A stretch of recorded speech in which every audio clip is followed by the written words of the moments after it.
আবারও একবার সময় ঘড়িকে পিছনে ঠেলে দিলেন মহেন্দ্র সিং ধোনি। রবিবার রাতে ওয়াংখেড়েতে মায়াবী ক্ষণ হাজির করলেন মহাতারকা। দিল্লি ক্যাপিটালস ম্যাচে ঝড় তোলা 37 রান ছিল হেরে যাওয়া ম্যাচে। মুম্বাই ম্যাচে কিন্তু ধোনির ব্যাট ঝলসে ওঠে, ফারাক করে দিল অনেকটা। শেষ ওভারে ছক্কার হ্যাট্রিকে ধোনির সিএসকে স্কোর 200 পার করিয়ে দিলেন। শেষ ওভারেই বোলিং করেছিলেন হার্দিক পান্ডিয়া। সেই ওভারেই শেষ 4 বলই মোকাবিলা করেন মাহি। এর মধ্যেই 3টি বলেই ছক্কা হাঁকান তিনি। শেষ ওভারেই ক্যাপ্টেন হার্দিক পান্ডিয়ার এরকম বোলিং দেখে কমেন্ট্রি করার সময় রেগে গেলেন সুনীল গাওস্কর। স্টার স্পোর্টসে ধারাভাষ্য করার সময় ক্ষিপ্ত গাভাস্কর বলে দেন, দীর্ঘদিন পর সম্ভবত এরকম জঘন্য জঘন্য বোলিং দেখলাম। দেখে মনে হচ্ছে হিরোর কাছে নতজানু হয়ে পড়েছে। ধোনি যে ধরনের ডেলিভারিতে ছক্কা হাঁকানো পছন্দ করে সেটাই করে দেওয়া হলো।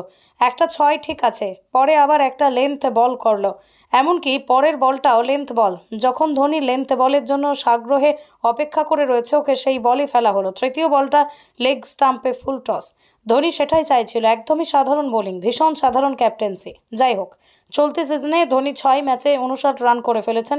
এর মধ্যে 2টি ইনিংসে রয়েছে 57 রান। ব্যাটিং অর্ডারে আরও ওপরে নামবেন কিনা তা নিয়ে তারপরও জল্পনা শুরু হয়ে যায়। তার আগে টস জিতে মুম্বাইয়ে ব্যাট করতে পাঠিয়েছিল সিএসকেকে। রচিন রবীন্দ্র এবং অজিঙ্কা রাহানের ওপেনিং জুটি সফল না হলেও শিবম দুবে এবং ঋতুরাজ গায়কোয়াড় দুর্দান্ত হাফ সেঞ্চুরি করে সিএসকেকে 200 গন্ডি পার করতে সাহায্য করেন। শেষ দিকে সিএসকে ইনিংসে হয়ে গেল ধোনি ঝড়।